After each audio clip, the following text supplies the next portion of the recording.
नमो भगवते वासुदेवाय नमः। जय माता रानी। दोस्तों, आपके अपने चैनल धर्म साधना में आपका बहुत बहुत स्वागत है। माँ भगवती दुर्गा की कृपा आप और आपके पूरे परिवार पर सदा सर्वदा बनी रहे।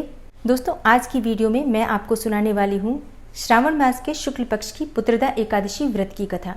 और पुत्रदा एकादशी के व्रत में व्रत खोलने का यानी कि पारण करने का शुभ मुहूर्त क्या होगा, किस प्रकार से हमें पारण करना चाहिए, किन वस्तुओं से हमें पारण करना चाहिए और कौन सी वस्तु हमें सबसे पहले ग्रहण करनी चाहिए, इसके बारे में भी बात करेंगे। इसके अलावा जानेंगे आपके कुछ प्रश्नों के जवाब। जैसे कि आप लोगों के प्रश्न आए हैं कि एकादशी के व्रत का पारण मंगलवार के दिन पड़ रहा है और मंगलवार के दिन मंगला गौरी का व्रत करना है, या बहुत से लोगों को प्रदोष का व्रत करना है। इस बार प्रदोष का व्रत मंगलवार के दिन ही पड़ रहा है, तो ऐसे में एकादशी व्रत का पारण कैसे करें और व्रत कैसे करें। जैसे कि मंगला गौरी का व्रत करना है या प्रदोष का व्रत करना है, तो प्रदोष का व्रत और मंगला गौरी का व्रत किस प्रकार से करें, एकादशी का पारण कैसे करें। तो आज की वीडियो में ये संपूर्ण जानकारी भी आपसे शेयर करने वाली हूँ और व्रत की कथा भी सुनेंगे। तो वीडियो को पूरा ज़रूर देखिए और अगर आपको आज की वीडियो अच्छी लगे तो लाइक भी ज़रूर कीजिए, शेयर भी ज़रूर कीजिए फैमिली फ्रेंड्स के साथ। और चैनल पर पहली बार आए हैं, अगर अभी तक आपने चैनल को सब्सक्राइब नहीं किया है तो आज की वीडियो अगर आपको अच्छी लगे तो चैनल को सब्सक्राइब ज़रूर कर लीजिए और बेल बटन को भी प्रेस कर लीजिए। तो इससे ये होगा कि इस चैनल पर जो नई वीडियो अपलोड होंगी उनकी नोटिफिकेशन आपको सही समय पर प्राप्त होगी। दोस्तों, अगर आप सावन मास के सोमवार का व्रत करते हैं तो आज सोमवार के व्रत का उद्यापन है, और जो भक्त 16 सोमवार का व्रत कर रहे हैं उन्हें आज उद्यापन नहीं करना है, वो 16 सोमवार पूरे होने के बाद ही उद्यापन करेंगे। लेकिन सावन के सोमवार के व्रत का उद्यापन करना चाहते हैं तो उसकी वीडियो चैनल पर अपलोड हो चुकी है, आप उसे ज़रूर देख लीजिए। संपूर्ण जानकारी के साथ वो वीडियो है, तो आपके लिए बहुत मदद होगी अगर आप उसे देखेंगे तो। दोस्तों, बात करेंगे एकादशी व्रत के पारण के शुभ मुहूर्त के बारे में और आपके प्रश्नों के बारे में भी, लेकिन सबसे पहले सुनते हैं पुत्रदा एकादशी व्रत की कथा। कथा सुनने से पहले भगवान श्री हरि विष्णु का चतुर्भुज स्वरूप अपने मन में धारण कीजिए। पीताम्बरधारी भगवान श्री हरि विष्णु का स्वरूप अपने मन में धारण करके ओम नमो भगवते वासुदेवाय नमः इस मंत्र का उच्चारण करें और उसके बाद पूरे भक्ति भाव से इस कथा का श्रवण करते हैं।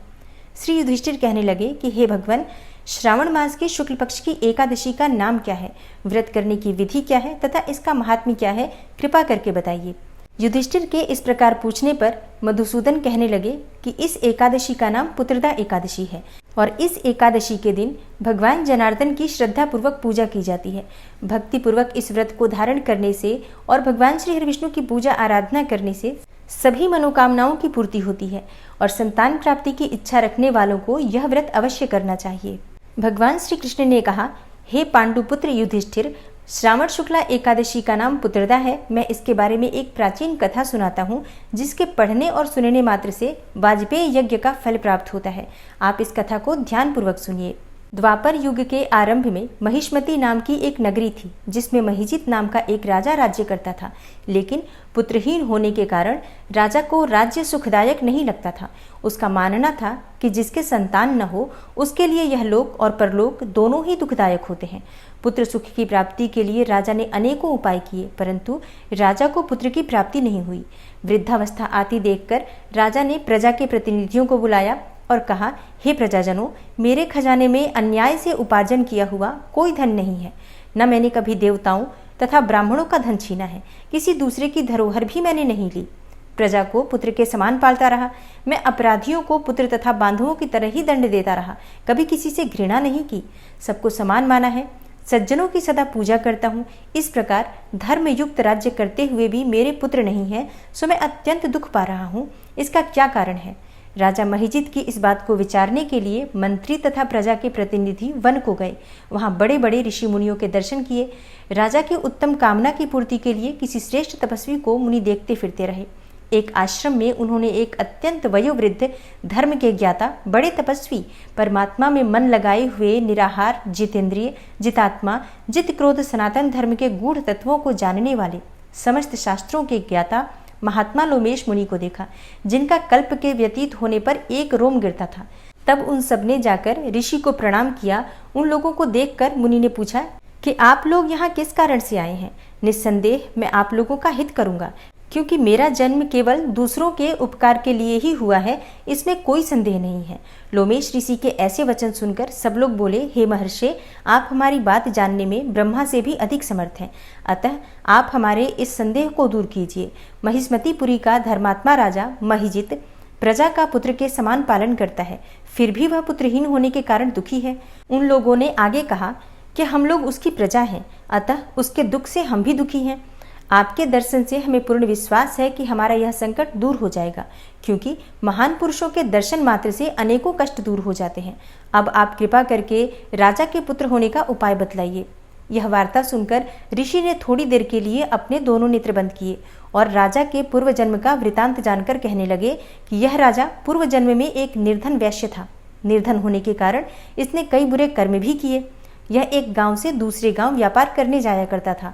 एक समय ज्येष्ठ मास के शुक्ल पक्ष की द्वादशी तिथि के दिन मध्याह्न के समय, जब वह 2 दिनों से भूखा प्यासा था, एक जलाशय पर जल पीने गया। उसी स्थान पर एक तत्काल की ब्याई हुई प्यासी गौ जल पी रही थी। राजा ने उस प्यासी गाय को जल पीने से हटा दिया और स्वयं जल पीने लगा। यह बात धर्म के सर्वथा विरुद्ध है, इसलिए राजा को यह दुख सहना पड़ा। एकादशी के दिन भूखा रहने से वह राजा हुआ और प्यासी गौ को जल पीते हुए हटाने के कारण पुत्र वियोग का दुख सहना पड़ रहा है। ऐसा सुनकर सब लोग कहने लगे कि हे ऋषि, शास्त्रों में पापों का प्रायश्चित भी लिखा है, अतः जिस प्रकार से राजा का यह पाप नष्ट हो जाए, आप ऐसा कोई उपाय बताइए। लोमेश मुनि कहने लगे कि श्रावण मास की शुक्ल पक्ष की एकादशी को, जिसे पुत्रदा एकादशी भी कहा जाता है, तुम सब लोग व्रत करो और रात्रि को जागरण करो, तो इससे राजा का यह पूर्व जन्म का पाप अवश्य ही नष्ट हो जाएगा, साथ ही राजा को पुत्र की भी प्राप्ति अवश्य होगी। लोमेश ऋषि के ऐसे वचन सुनकर मंत्रियों सहित सारी प्रजा नगर को वापस लौट आई और जब श्रावण शुक्ल एकादशी आई तो ऋषि के कहे अनुसार सबने पुत्रदा एकादशी का व्रत किया और रात्रि में जागरण किया। इसके पश्चात द्वादशी तिथि के दिन इसके पुण्य का फल राजा को दिया गया। उस पुण्य के प्रभाव से रानी ने गर्भ धारण किया और प्रसव काल समाप्त होने पर उसके एक बड़ा तेजस्वी पुत्र उत्पन्न हुआ। तब भगवान श्री कृष्ण ने कहा, इसलिए हे राजन, इस श्रावण शुक्ला एकादशी का नाम पुत्रदा एकादशी पड़ा। अतः संतान सुख की इच्छा रखने वाले प्रत्येक दंपति को यह व्रत अवश्य करना चाहिए।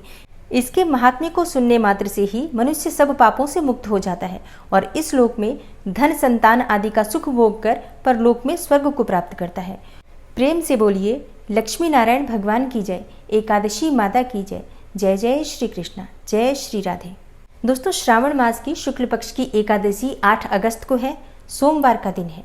तो एकादशी की तिथि प्रारंभ हो रही है 7 अगस्त को रात्रि 11:50 पर और तिथि समाप्त होगी 8 अगस्त की रात्रि में 9 बजे। तो व्रत हम 8 अगस्त को धारण कर रहे हैं और पारण करने का जो शुभ मुहूर्त है वो 9 अगस्त को होगा, मंगलवार के दिन सुबह 5:46 से 8:26 तक। एकादशी व्रत के पारण का यानी कि व्रत खोलने का शुभ मुहूर्त है। इसी शुभ मुहूर्त में आपको अपना व्रत खोलना चाहिए। शुभ मुहूर्त बीतने के बाद जब हम व्रत खोलते हैं तो हमें उस व्रत का संपूर्ण फल प्राप्त नहीं होता है, तो इस बात का ध्यान हमें अवश्य रखना चाहिए अगर हम एकादशी का व्रत कर रहे हैं।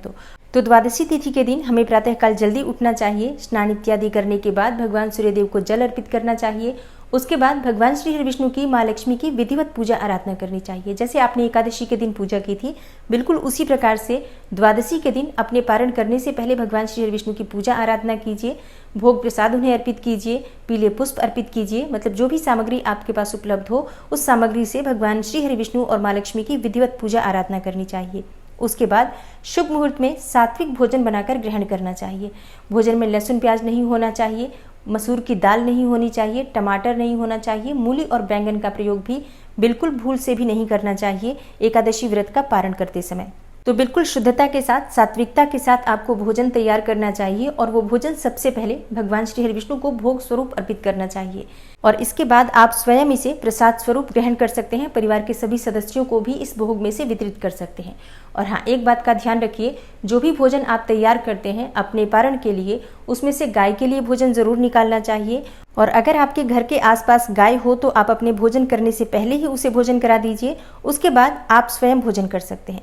और हाँ, एकादशी व्रत का जब आप पारण करते हैं तो अपने पारण करने से पहले, व्रत खोलने से पहले दान की सामग्री जरूर निकालना चाहिए। वैसे तो शास्त्रों के अनुसार किसी ब्राह्मण को घर बुलाकर भोजन कराना चाहिए, लेकिन देखिए ये संभव नहीं हो पाता है क्योंकि इतनी सुबह ब्राह्मण नहीं मिल पाते हैं। तो इसलिए दान की कच्ची सामग्री निकाल दीजिए, जैसे भोजन की कच्ची सामग्री निकाल दीजिए, दक्षिणा के निमित्त कुछ पैसे निकाल दीजिए और आप जो भी दान करना चाहते हैं, वस्त्र, धन, अन्न इत्यादि, ये सभी चीज़ें दान के लिए निकालने के बाद ही आप स्वयं भोजन कर सकते हैं। और मान लीजिए कि आपके घर के आसपास कोई दान लेने वाला ना हो, तो ऐसे में आप कुछ पैसे निकाल कर रख दीजिए और ये पैसे आप किसी दान पेटी में, किसी मंदिर की दान पेटी में डाल सकते हैं। और अगर आप पीरियड्स की अवस्था में होते हैं तब भी आपको अनाज इत्यादि का दान नहीं निकालना चाहिए। तो ऐसे में भी आप पैसा ही निकाल कर रख दीजिए और बाद में आप ये पैसा किसी ब्राह्मण को, पुजारी को, या जैसे कि किसी भी धर्म स्थान में आप जाते हैं वहाँ दान पेटी में ये पैसे डाल सकते हैं। और अब बात करते हैं कि अगर आपका मंगला गौरी का व्रत है या प्रदोष का व्रत है तो एकादशी व्रत का पारण आपको किस प्रकार से करना चाहिए। देखिए ऐसे में आपको सबसे पहले जब सुबह आप भगवान श्री हरि विष्णु की पूजा आराधना करेंगे, उसके बाद जो शुभ मुहूर्त मैंने आपको बताया, इसी शुभ मुहूर्त में आपको पारण करना है। तो पारण आप तुलसी पत्ते से कर सकते हैं। तुलसी पत्ता ले लीजिए और भगवान श्री हरि विष्णु का जो अभिषेक किया हुआ जल होता है, चरणामृत होता है, उसे अपने दाहिने हाथ में ले लीजिए या फिर आप गंगा जल भी ले सकते हैं, जो भी आपके पास उपलब्ध हो, और इसे ही सबसे पहले ग्रहण कर लीजिए। भगवान श्री हरि विष्णु से प्रार्थना कीजिए कि हे भगवान श्री हरि विष्णु, आपकी कृपा से मेरा पुत्रदा एकादशी का व्रत पूर्ण हुआ। जाने अनजाने किसी भी प्रकार की कोई भूल चूक हुई हो तो इसके लिए आप मुझे क्षमा कीजिए। मेरा व्रत, मेरी पूजा, मेरी प्रार्थना स्वीकार कीजिए। इस प्रकार से भगवान श्री विष्णु से क्षमा प्रार्थना करने के बाद आपका व्रत पूर्ण हो जाता है। जब आप तुलसी दल के साथ जल ग्रहण कर लेते हैं तो आपका व्रत पूर्ण हो जाता है। इसके बाद आप अपना हाथ पांव मुंह धो लीजिए और फिर आप दूसरे व्रत का संकल्प ले सकते हैं। तो यहाँ बहुत ज़रूरी है इस बात का ध्यान रखना कि जब तक आप एक व्रत को पूर्ण नहीं कर लेते हैं, एक व्रत का पारण नहीं कर लेते हैं, भगवान को समर्पित नहीं कर देते हैं वो व्रत, तब तक आप दूसरा कोई भी व्रत शुरू नहीं कर सकते हैं। इसलिए पहले एकादशी व्रत को आप भगवान श्री हरि विष्णु को समर्पित कीजिए। उसके बाद जो भी आपको पूजा करनी है, चाहे आपको मंगला गौरी की पूजा करनी है या फिर आप प्रदोष का व्रत करते हैं, भगवान भोलेनाथ की पूजा करनी है, आप बिल्कुल उनके सामने शुद्ध घी का दीपक प्रज्वलित कीजिए। व्रत का संकल्प लीजिए कि आज आपका प्रदोष का व्रत है या मंगला गौरी का व्रत है, और उसके बाद आप उनकी विधिवत पूजा आराधना कीजिए। जब आप पूजा कर लेते हैं उसके बाद आप फलाहार कर सकते हैं और शाम के समय जिस भी प्रकार से आप अपना व्रत खोलते हैं बिल्कुल खोल सकते हैं। ये दोनों व्रत ही आपके पूर्ण माने जाएंगे। तो दोस्तों आशा करती हूँ कि ये जानकारी आपको पसंद आई होगी, और इसके अलावा भी अगर आपका कोई प्रश्न हो तो आप कमेंट बॉक्स में लिख सकते हैं। मैं पूरा प्रयास करूंगी कि समय पर आपको इसका उत्तर दे सकूं। और ये वीडियो अगर आपको पसंद आई हो तो वीडियो को लाइक ज़रूर कीजिए और ज़्यादा से ज़्यादा इस वीडियो को अपने फैमिली फ्रेंड्स के साथ शेयर कीजिए। चैनल पर पहली बार आए हैं और अगर अभी तक आपने चैनल को सब्सक्राइब नहीं किया है तो आज की वीडियो अगर आपको अच्छी लगे तो चैनल को सब्सक्राइब जरूर कर लीजिए और बेल बटन को भी प्रेस कर लीजिए। तो इससे ये होगा कि इस चैनल पर जो नई वीडियो अपलोड होंगी उनकी नोटिफिकेशन आपको सही समय पर प्राप्त होगी। मैं मिलती हूँ आपसे अगली वीडियो में, तब तक के लिए नमस्कार।